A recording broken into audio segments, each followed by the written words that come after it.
Hi, my name is Colleen O'Rourke and I am the safety manager for New Way Construction. And we're here on the job site today to talk about different aspects of safety, including the hierarchy of controls. So the hierarchy of controls is a method of following safety practices on a job site. And it shows safeguards from the most effective down to the least effective. And there's 5 stages of this, and we're going to show you some examples for all 5. So the first column of hierarchy of controls is the elimination sector, and that is where we physically remove the hazard from being there in the first place.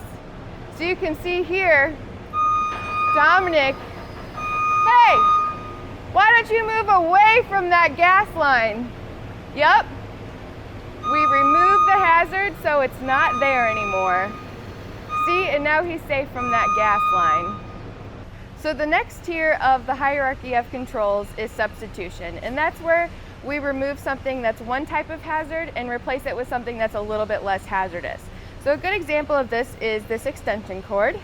You can see it has some exposed wiring, so that's going to have to be thrown away, and we will be substituting this with a new extension cord without any cuts or exposed wire. The next tier of the hierarchy is engineering controls. And that is a safeguard put in place to prevent a person from getting to the hazard in the first place. So a good example of that are these barricades. They prevent like forklift drivers and other people on machinery from running into the wall and causing damage or possibly an injury. So our 4th tier is administrative controls, and that's where we change the rules to make employees safer. So in this instant, we require high-vis, hard hats, closed-toed shoes, and safety glasses on our job sites. Because those rules are in place, people will automatically be safer if they're following these rules. So the final tier for the hierarchy of controls is PPE. And the reason that it's final and not up closer because this is our last resort for safeguarding and keeping employees safe. So if there's nothing else that can be done to keep them from the hazards, then we resort to PPE. And we have Dominic here as our example for correct PPE.